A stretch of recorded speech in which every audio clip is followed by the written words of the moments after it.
diberikan oleh Rasulullah ketika peperangan Mu'tah. Ada kalangan yang mengaitkan kemarahan Umar melemahkan keyakinan terhadap pertolongan Allah dan kebijaksanaan tokoh yang lain. Alasannya adalah kerana bimbang Saidina Umar ni menjadi Khalid bin Al-Walid menjadi orang panggil pergantungan sahabat-sahabat Nabi apabila menghadapi tentera-tentera musuh. Kerana Saidina Umar sudah kedengaran di kalangan sahabat-sahabat ni bercakap, jangan bimbang, selagi mana Khalid bin Al-Walid jadi panglima perang, kita tak akan kalah. Kita tak akan kalah kalau Khalid bin Al-Walid jadi panglima perang. Maka cakap-cakap ataupun kecek lagu tu menyebabkan Saidina Umar bimbang. Hilangnya, lemahnya keyakinan terhadap pertolongan Allah. Kok mana-mana pun menang ni bukan kerana individu, tetapi menang ni kerana pertolongan daripada Allah Subhanahu wa ta'ala. Khalid merupakan orang yang paling pintar di medan perang, tetapi ada yang lebih pintar dan bijak daripadanya bagi mentadbir dan mengurus selepas kemenangan. Bukan sahaja untuk berperang, keadaannya sudah berbeza. Berbanding semasa pemerintahan Abu Bakar, maka Abu Ubaidah Amir bin Al-Jarrah ialah orang yang paling tepat, bukannya Khalid bin Al-Walid radhiyallahu ta'ala anhu. Khalid, Saidina Umar, dia mengaku hebat Khalid bin Al-Walid, tapi dalam situasi terkini, maka orang yang lebih tepat untuk memimpin adalah Abu Ubaidah bin Al-Jarrah. Bukan kerana Khalid dipecat sewenang-wenangnya, tetapi merupakan perubahan polisi dan urusan pentadbiran kelak setelah Islam mengambil alih wilayah Rom dan juga Parsi. Saidina Umar ni dia berpandangan jauh. Dia tahu bila nak mengurus wilayah Islam yang banyak, maka Khalid bin Al-Walid dia tak mampu dalam bidang pentadbiran. Khalid bin Al-Walid kalau perang nombor 1, tapi untuk memimpin, untuk mentadbir wilayah yang banyak, maka Saidina Umar melantik Abu Ubaidah bin Al-Jarrah. Siapa Abu Ubaidah ni? Boleh menggantikan Khalid bin Al-Walid ni, siapa dia? Abu Ubaidah bin Amir Al-Jarrah juga merupakan salah seorang daripada 10 orang sahabat besar yang terawal memeluk agama Islam. Ini hebat dia. Mula-mula sekali dia daripada kalangan as-sabiqun al-awwalun, hok ambo cerita dulu-dulu. Orang terawal hok peluk agama Islam berbanding Khalid. Khalid tu kalau kita baca dalam perang Uhud, dia antara orang yang menyerang hendak Nabi dalam peperangan Uhud. Daripada dia masuk, apabila sahabat Nabi tinggal Bukit Uhud, dia naik melalui Bukit Uhud untuk serang hendak Nabi, dan Nabi hampir-hampir mati. KJS apa ni? Khalid bin Al-Walid. Tetapi Abu Ubaidah masa tu sudah memeluk agama Islam, terlibat dalam perang Badar dan juga terlibat dalam perang Uhud, sebab dia terawal memeluk agama Islam. Beliau telah diberikan gelaran oleh Rasulullah sebagai Aminul Ummah, pemegang amanah umat yang paling dipercayai. Nabi gelar dia Aminul Ummah, orang yang diberikan pemegang amanah umat Islam yang paling dipercayai. Nabi bersabda, likulli ummatin aminun wa aminu hadhil ummati Abu Ubaidah bin Jarrah. Tiap-tiap umat ada orang yang memegang amanah, dan pemegang amanah bagi umat Islam ialah Abu Ubaidah Amir Al-Jarrah. Beliau telah ditugaskan oleh Khalifah Umar untuk mengepalai tentera Islam menghadapi Rom Bizantin, kuasa besar dunia di barat. Abu Ubaidah telah berjaya mengalahkan bala tentera Rom di medan Yarmouk dan terus bergandengan dengan Panglima Khalid bin Al-Walid yang dipecat oleh Khalifah Umar Al-Khattab radhiyallahu ta'ala anhu. Sayyidina Umar pecah Khalid jadi panglima perang. Bukannya pecah Khalid daripada menyertai peperangan. Pecah Khalid, latih Abu Ubaidah. Maka Abu Ubaidah perang, berlawan dengan tentera Rom sekali dengan Khalid. Sekali dengan Khalid. Ini hebatnya Khalid bin Al-Walid. Walaupun dilucutkan jawatan, walaupun dipecah, tetapi dia berjuang bersama-sama dengan Abu Ubaidah, seolah-olah dia ni serupa dengan panglima perang. Maknanya dia tak mecah. Dia tak mecah, dia tak beronah, dia tidak ngaju, dia tidak lopak. Istilah lah ni gak lopak lah. Dia tetap bersama-sama dengan Abu Ubaidah, tetap bersama-sama dengan Nabi sallallahu alaihi wasallam. Kenapa selain pada dua perkara tadi, kenapa Khalifah Umar ambil Abu Ubaidah? Kerana track rekod bersih. Track rekod bersih oleh Abu Ubaidah ketika mana mereka menghadapi tentera Rom di Yarmouk. Ni perang Yarmouk. Bila perang Yarmouk? Ketika mana pemerintahan Sayyidina Abu Bakar As-Siddiq radhiyallahu ta'ala anhu. Semasa perang Tabuk, semasa perang Yarmouk, kita lihat bagaimana tentera Islam menghadapi tentera Rom pada masa itu dengan bilangan yang banyak, dengan bilangan yang melipat kali ganda berbanding dengan tentera Islam. Kita tengok sini tentera Rom berlipat kali ganda berbanding dengan tentera Islam. Kita tengok dalam ni Abu buka orang panggil sirah Abu Bakar As-Siddiq radhiyallahu ta'ala anhu, bagaimana dia royak kepada kita tentang peperangan Yarmouk supaya kita dapat lihat bagaimana hebatnya Abu Ubaidah Amir Al-Jarrah. Masa tu tentera Islam seramai 30,000 orang berdepan dengan tentera Rom 250,000 orang. 30,000 berdepan dengan 250,000 tentera Islam ni menang. Kita tengok pula bagaimana kemenangan yang dimiliki oleh tentera Islam ini. 3,000 di kalangan tentera Islam telah mati syahid. 30,000 tentera Islam, 3,000 yang mati syahid. Manakala 250,000 tadi daripada tentera Rom, 80,000 tentera Rom telah mati. Ini kehebatan yang ada kepada Abu Ubaidah dan juga tentera Islam pada masa itu, bagaimana mereka menangani, bagaimana mereka berhadapan dengan tentera Rom. Hebat atau hebat Khalid pada masa itu. Khalid masa itu bersama-sama dengan Abu Ubaidah juga. Cuma Khalid panglima perang, Abu Ubaidah tentera biasa. Khalid dia telah buat beberapa pasukan. Dia telah buat pasukan kecil. Dia buat pasukan nama dia Firqah, nama dia Kirdaus, macam-macam lah dia buat. Ni kehebatan yang ada kepada Khalid bin Al-Walid. Maka dalam perang Parsi ni, berlawan dengan Parsi, Sayyidina Umar tukar. Ketua dia adalah Abu Ubaidah, askar biasa dia adalah Khalid.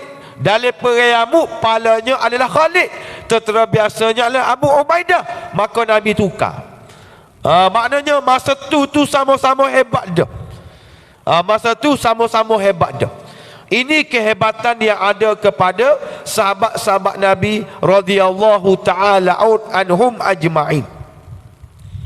Maka dengan arahan Khalifah Umar, juga Abu Ubaidah diarahkan supaya memerintahkan Khalid dan para panglima yang lain mengatur strategi mengasuk tentera Rom habis-habisan sehingga menawan ibu negaranya Dimashq. Pada masa yang sama, suatu tindakan hendaklah diambil bagi membebaskan Baitul Maqdis dan mara ke selatan sehingga ke Mesir, termasuklah wilayah di utara Afrika yang dijajah oleh Rom. Ni orang panggil plan dan juga strategi. Nak ambil Palestin, lepas tu pula biar siapa ke selatan Mesir, termasuklah wilayah yang di utara Afrika hok ditakluki oleh Rom. Sayyidina Umar suruh kita ambil belakang. Ni keberanian yang ada dalam diri Khalifah Umar bin Al-Khattab radhiyallahu ta'ala anhu. Maka Sayyidina Umar tulis surat kepada Abu Ubaidah. Sesungguhnya Abu Bakar pengganti Rasulullah telah wafat. Itulah ketetapan Allah yang berfirman, sesungguhnya kita telah menjadi milik Allah dan kita dipanggil kembali kepadanya. Inna lillah wa inna ilaihi raji'un. Mudah-mudahan Allah mencucurkan rahmat dan keberkatan kepadanya, kepada Abu Bakar yang telah beramal menegakkan kebenaran, berlaku adil dan berbuat baik. Beliau juga adalah seorang yang lembut peribadinya dan hampir dengan Tuhannya. Seterusnya musibah kematiannya yang menimpa ke atas kita dan umat Islam diberikan pahala sabar daripada Allah Subhanahu wa ta'ala. Ni surat yang panjang lah. Aku mendapat maklumat bahawa kamu sedang mengepung penduduk Dimashq. Aku melantikmu menjadi pemimpin kepada jemaah muslimin semuanya. Maka hantarkan bala tentera ke wilayah-wilayah sekitar Homs, Dimashq dan wilayah-wilayah lain di bumi Syam. Ikutilah apa pandanganmu dan berbincanglah dengan mereka yang berada di sekelilingmu dalam kalangan kaum muslimin.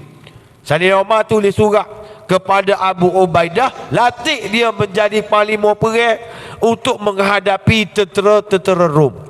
Maka surat ni panjang lah, amo tidak berhasrat untuk baca sosok. Jadi bila orang panggil Abu Ubaidah Al-Jarrah terima jawatan taklifan yang diberikan kepada Sayyidina Umar, gerakan ketenteraan di wilayah Syam pada zaman Khalifah Umar dianggap sebagai fasa yang kedua selepas kejayaan yang dicapai pada zaman Khalifah Abu Bakar, terutamanya selepas kemenangan besar di Medan Yarmouk yang terkenal. Kalau kita baca dari perang Yarmouk ni, duk perang dia berapa lama? 9 hari perang. Perang Yarmouk ni perang selama 9 hari. Barulah tentera Rom ni kalah. Saat-saat kemenangan tentera Islam, berita sedih dengar, iaitu kewafatan Abu Bakar As-Siddiq radhiyallahu ta'ala anhu. Jadi ni fasa kedua. Fasa pertama pada zaman Sayyidina Abu Bakar dalam perang Yarmouk, ni adalah fasa yang kedua. Kemenangan tersebut telah menghancurkan kekuatan bala tentera Rom Bizantin yang paling besar jumlahnya 250,000 tadi. Namun begitu, mereka mengatur serangan balas bagi menentang kemarahan tentera Islam untuk mempertahankan kerajaan kuasa besar yang sudah merudum kejatuhannya. Dia bincang sama-sama dia, kok mana-mana pun kita kena serang balik. Abu Ubaidah menyerahkan urusan pentadbiran Yarmouk kepada Bashir bin Ka'ab Al-Himyari, salah seorang raja wilayah Yaman yang menyertai jihad. Abu Ubaidah mendapat maklumat perisikan bahawa tentera Rom berkumpul di Fih, nama tempat, setelah pergerakan mereka yang berundur daripada Yarmouk. Demo ni kalah di Yamuk, mereka tidak berputus asa. Mereka nak serai balik tentera Islam. Maka mereka berundur daripada Yamuk. Yamuk ni nama tempat dia. Kalau lah ni di Jordan. Dia berundur daripada Yamuk. Lepas tu dia berkumpul di Fih, serta membawa bala tentera yang berpangkalan di Homs untuk berkumpul di Dimash. Hal tersebut menjadikan Abu Ubaidah berbelah bagi, yang mana hendak dimulakan serangan, sama ada menyerang musuh di Fih terlebih dahulu ataupun menyerang tentera Rom yang berada di Dimash sekaligus menguasai kota tersebut. Musuh ada dua tempat. Pertama di kota Dimash, yang kedua di Fih. Kota Dimash ni adalah pusat pentadbiran dia. Pusat pentadbiran dia. Bila ada dua tempat lagu tu, lalu beliau menulis surat untuk meminta nasihat daripada Khalifah Umar. Dia tali buat putusan, Abu Ubaidah tulis surat kepada Sayyidina Umar. Bagaimana pendapat kamu? Umar mengarahkan Abu Ubaidah untuk menawan Dimash terlebih dahulu. Mugi serai kota dia dulu, mugi serai ibu negara dia dulu, kerana kedudukannya menjadi ibu kota Rom Timur Bizantin. Pada masa yang sama, Abu Ubaidah tidak boleh memandang ringan terhadap musuh yang berada di Fih. Maka langkah juga hendaklah diambil bagi menawan Fih. Nak dua-dua, tapi aulawiyatnya adalah kota Dimash, kerana itu adalah ibu negara dia. Hak ni dulu. Tapi di Fih ni kita tak boleh buat biasa-biasa. Maka dia katakan, sekiranya menawan Dimash memakan masa, maka Abu Ubaidah dan Khalid diarahkan untuk bersama-sama menentang musuh di Fih. Gerakan serentak juga dilakukan untuk mara ke Homs, dengan Abu Ubaidah dan Khalid juga bekerja ke Homs untuk mengepalai operasinya. Umar menegaskan bahawa yang terbaik ialah dapat mengalahkan musuh di pengkalan mereka di Fih terlebih dahulu. Namun begitu, menguasai Dimash yang menjadi pusat kerajaan Rom juga adalah sangat penting. Abu Ubaidah membahagikan 3 pasukan. Ni bijak dia. Abu Ubaidah membahagikan 3 pasukan untuk beroperasi serentak. Payah-payah gak kita gerak serentak lah. Beliau dengan beliau sendiri menggepalai operasi menawan Dimash. Adapun tentera yang menyerang pangkalan Hom di Fih diketuai oleh Abu Al-Awwar As-Sulami dan beberapa orang panglima yang handal. Manakala Zu Al-Kilab pula ditugaskan di utara Dimash untuk menuju ke arah Rom. Akhir sekali Abu Ubaidah ambil keputusan bergerak serentak. Serentak.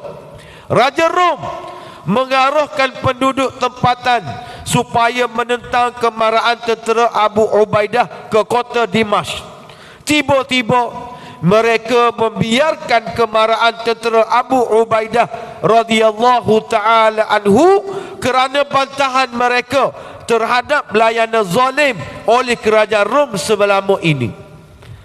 Raja dia minta rakyat ni berdepan dengan Abu Ubaidah. Tiba-tiba rakyat ni tak cara, tak dengar, tak pakar buah dia. Sebab apa? Sebab kerajaan Rom ni zalim. Kerajaan Rom ni jahat. Sebagaimana kita baca dulu kerajaan Parsi, rakyat dia bantu tentera-tentera Islam. Rakyat dia bagi, orang panggil pertolongan kepada tentera Islam. Samalah dengan kerajaan Rom, rakyat-rakyat dia tak cara kepada saranan ataupun arahan daripada Raja Rom pada masa itu.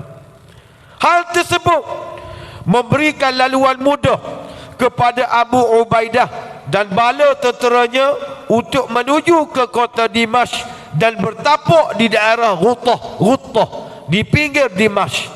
Di situlah tempat terletaknya istana Raja Rom dan pembesarnya yang telah melarikan diri ke dalam kota Dimash.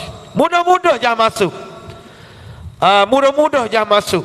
Adapun Panglima Zu Al-Kilab. Siapa Zu Al-Kilab ni? Raja Roh yang masuk Islam. Mara ke utara Dimash dan berjaya menghalang musuh dengan mudah. Hal ini demikian kerana beliau dan pasukannya menghadapi hanya sejumlah 500 orang tentera Rom yang datang daripada Homs untuk membantu Dimash. Mudah lari dia. Ibu kota Dimash dipagari oleh benteng pertahanan yang kukuh. Ibu kota Dimash ni dipagari oleh benteng pertahanan yang kukuh yang telah dibina sejak zaman berzaman, kerana kedudukannya paling strategik kepada kerajaan Rom. Bukan sahaja kota yang dibina, bahkan termasuk juga Bukit Bukau semula jadi, terusan air dan lumpur yang menghadang serangan musuh. Maknanya kota dia ni duduk tempat strategik. Orang nak masuk payah dengan lumpurnya, dengan terusan airnya, dengan bukit bukaunya. Khalifah Umar sendiri yang menjadi panglima perang tertinggi bala tentera, sentiasa mendapat maklumat dan menghantar arahan walaupun memakan masa. Abu Ubaidah pula menjadi panglima operasi ketenteraan dan membentuk pasukan-pasukan yang diketuai oleh para panglima terulung seperti Khalid bin Al-Walid, Amir bin Al-As, Yazid bin Abi Sufyan, Iyad bin Ghanam dan lain-lain. Khalid bin Al-Walid telah mengenal pasti melalui perisikannya mengenai kota benteng pertahanan Dimash yang mudah dimasuki oleh pasukannya dengan menggunakan tali dan juga tangga. Hak duduk kukuh gogel tu, akhir sekali Abu Ubaidah kata kita guna tali dengan tangga je. Beliau juga mengenal pasti waktu yang sesuai untuk melancarkan serangan ketika penduduk-penduduk Dimash berpesta bersempena dengan kelahiran putera kepada salah seorang pemimpinnya. Nampak galik puak-puak dia ni kalau pesta gak biasalah arak, minum arak tu gak siapa mabuk dah. Masa tu lah waktu yang sesuai. Pihak Rom menganggap bahawa Dimash tidak mungkin ditawan kerana benteng pertahanannya yang kebal dan musim sejuk yang tidak mampu ditanggung oleh bala tentera Islam. Mereka tidak menyedari adanya kekuatan iman yang membawa kepada pertolongan Allah sallallahu alaihi wa sallallahu subhanahu wa ta'ala dan perancangan strategi yang baik oleh pihak Islam. Akhirnya serangan tentera Islam mencapai kejayaan dan kota Dimash berjaya dikuasai sepenuhnya. Kotanya yang teguh gagal menghalang kemarahan tentera Islam. Harapan Raja Rom kepada benteng pertahanan Dimash hancur berkecai. Maka terpaksalah mereka bertahan di Fih dengan lemah semangat kerana ibu negaranya sudah ditawan.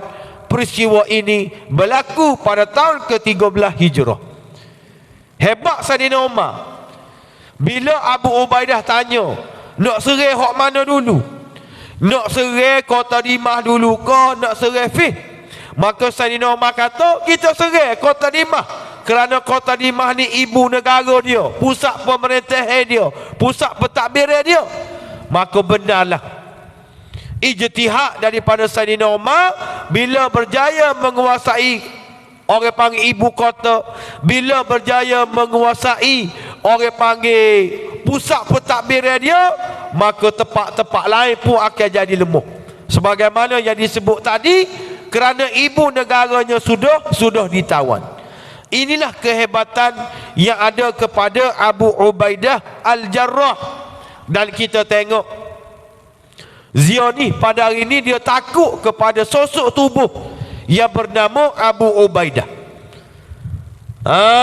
Abu Ubaidah ni juru cakap rasmi kepada tentera Hamas Brigade Al-Qassam. Dialah yang sentiasa keluar internet bagi kenyataan rasmi berkenaan dengan bagaimana kejayaan Tufanul Aqsa berlawan dengan tentera Zionis Abu Ubaidah lah. Sampai ke saat ini Zionis tak boleh nak kesal siapa Abu Ubaidah. Bagaimana rupa dia, bagaimana muka dia, Zionis tak mampu nak kenal siapakah Abu Ubaidah yang keluar dalam media bercakap tentang kejayaan-kejayaan tentera Hamas menghadapi tentera Hamas berlawan dengan tentera Zionis.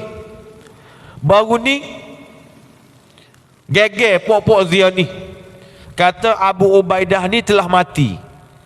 Sebab lama tak tubik, tak silap amal lebih kurang 17 hari. Tak ada video, tak ada ucapan dia. Dia pok-pok Zionis dia kata Abu Ubaidah mati dah. Kabar-kabar cokoh tubik. Kabar-kabar cokoh tubik. Royak pula kejayaan tentera Hamas berdepan dengan pok-pok orang panggil Zionis. Dan kita tengok bagaimana tentera Zionis sangat terkejut dengan kehebatan yang ada kepada Brigade Al-Qassam, yang ada kepada Hamas pada hari ini. Dan kita tengok bala daripada Allah. Bala daripada Allah tentera Zionis pada Allah Ta'ala uji. Allah Ta'ala turunkan pertolongan kepada tentera Hamas, menyebabkan tentera Zionis mengalami keracunan makanan. Bukan setakat tu saja, ada di kalangan mereka yang mental gila. Ada di kalangan mereka mental gila. Amerika Syarikat telah bagi masa kepada tentera Zionis ni untuk menghabiskan tentera Hamas sehingga akhir bulan Disember ataupun awal bulan ataupun Januari 2024. Amerika bagi tempoh kepada dia. Tapi benda ni benda yang mustahil. Dia kata benda ni benda yang mustahil. Dia kata mereka menyedari bahawasanya menghancurkan Hamas di semenanjung Gaza akan mengambil masa berbulan-bulan. Bukan mudah mengambil masa berbulan-bulan. Kerana apa? Kerana mereka mempunyai ratusan ribu senjata, termasuk peluru RPG, pelbagai jenis yang dianggap sebagai senjata utama mereka. Kalau kita tengok baru-baru ni, selepas genjatan senjata baru ni, Hamas dia tayar peluru berpandu dia At-Tufan. Hak dia hak besar sekali. Sebelum ni nama dia Yasin, dia ambil nama sempena dengan Syahid Syekh Yasin. Ni ada peluru berpandu dia tulis At-Tufan. Beratus-ratus orang panggil peluru berpandu.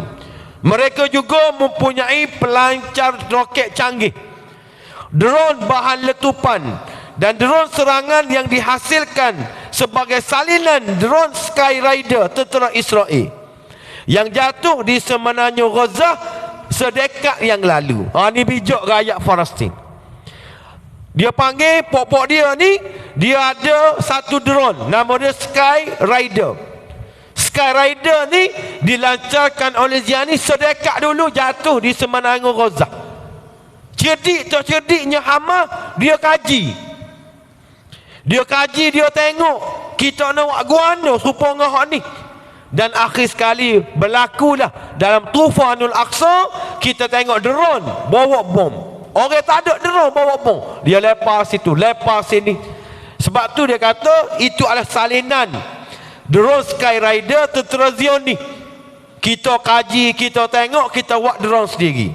Menurut Zitun, pejuang Hamas juga mempunyai machine gun, senapang Kalaskinos, senapang sniper, macam-macam lah, peranti komunikasi canggih, alat letupan dengan standard dan saiz yang berbeza, dengan jumlah senjata dan keupayaan tentera yang tidak terkira banyaknya. Ni bagi-bagi Allah Ta'ala tolong. Tak tahu mari mana. Walaupun dikepung, walaupun disekak, lah ni jahat atau jahatnya Zionis, dia sedang mengepam air laut masuk dalam terowong yang ada di Gaza. Dia pam air laut, dia suruh tentera-tentera Hamas ni lemah dalam terowong. Tu kerja jahat Zionis. Dia mengaku Sebab itulah dalam Quran sebut orang munafik dan juga orang Yahudi, walaupun mereka berpakat, bila berdepan dengan orang beriman, dia akan lari. Dia akan lari di benteng-benteng, dia akan lari di celah mana-mana, kerana mereka takut kepada orang-orang yang beriman kepada Allah. Dan ini pertolongan daripada Allah. Sebagaimana sebut dululah, pertolongan Allah kepada tentera-tentera Badar, begitu juga pertolongan Allah kepada tentera-tentera Hamas, kepada rakyat-rakyat Palestin berhadapan dengan Zionis laknatullah. Maka siapa orang rakyat ni? Penganalisis tentera Zionis sendiri mengaku kehebatan yang berlipat kali ganda daripada sangkaan mereka sebelum-sebelum pada ni. Sebab itulah Abu Ubaidah kata, mu jaga wudukmu. Mu jaga wudukmu, kerana tak lama lagi kita akan sama-sama semaya di Baitul Maqdis. Maknanya jaga wuduk ni selama mana sangat? Maksudnya apa? Tempoh tak lama. Jaga wuduk ni tak lama. Nak ayatnya nak semaya di Masjidil Aqsa ni dalam tempoh yang dekat.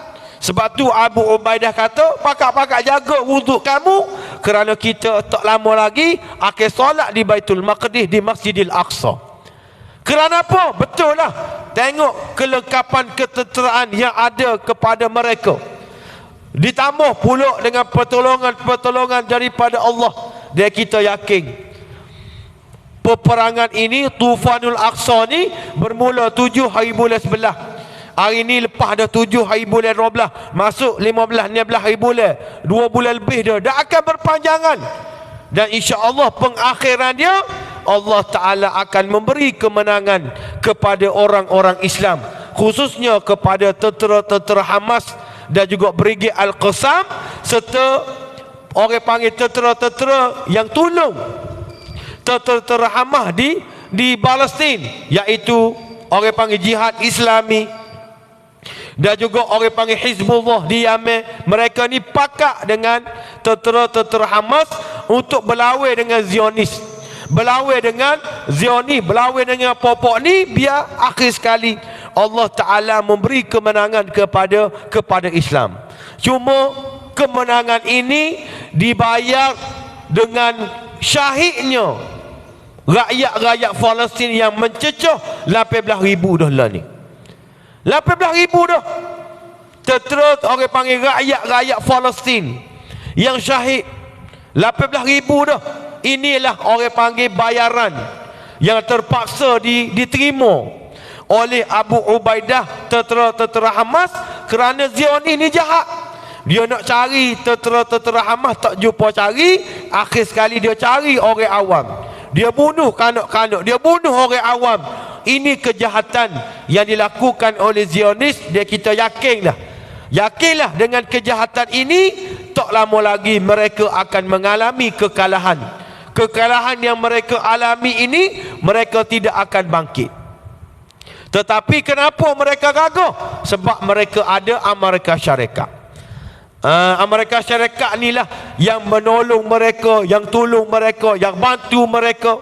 Siapa di PBB, beratus-ratus negara mengundi untuk mengadakan genjatan senjata, tiba-tiba Amerika Syarikat akak tangan tak sih, batal habis hok ratus-ratus tadi. Sebab apa? Kuasa veto yang ada kepada Amerika Syarikat. Tapi nak oyaknya Amerika Syarikat ni, rakyat-rakyat dia duduk dengan Hamas, duduk dengan Palestin. Sebab itulah Joe Biden pada hari ini mendapat desakan yang kuat daripada rakyat dia untuk dia letak jawatan. Supaya juga Mesir, negara-negara Arab yang tidak bersama-sama dengan Palestin pada hari ini, hanya kerajaan dia saja. Tapi rakyat-rakyat bersama dengan Palestin, rakyat Mesir bersama Palestin, rakyat negara yang tidak bersama dengan Palestin, hanya pemimpin mereka sahaja. Nak oyak dunia sedang bangkit. Kita tengok terbaru pakaian Zara ni nama pakaian yang terkenal di seluruh dunia. Model pakaian yang terbaru dia ni, dia background dia ni gambar jenazah seorang wanita memangku anak dia dengan kain kapel. Dia buat design belakang untuk baju dia tu, untuk orang panggil baju dia. Akhir sekali penduduk di barat boikot Zara. Boikot. Kita tengok dalam TikTok, hok ni atas pakaian balik, hok ni atas pakaian dia. Ni bukan orang Islam. Orang bukan Islam. Tapi kerana kebersamaan mereka dengan Hamas, kebersamaan mereka dengan rakyat Palestin, maka mana-mana orang panggil company ataupun syarikat, tak kira lah, yang menunjukkan sokongan mereka kepada Zionis, mereka akan boikot secara habis-habisan.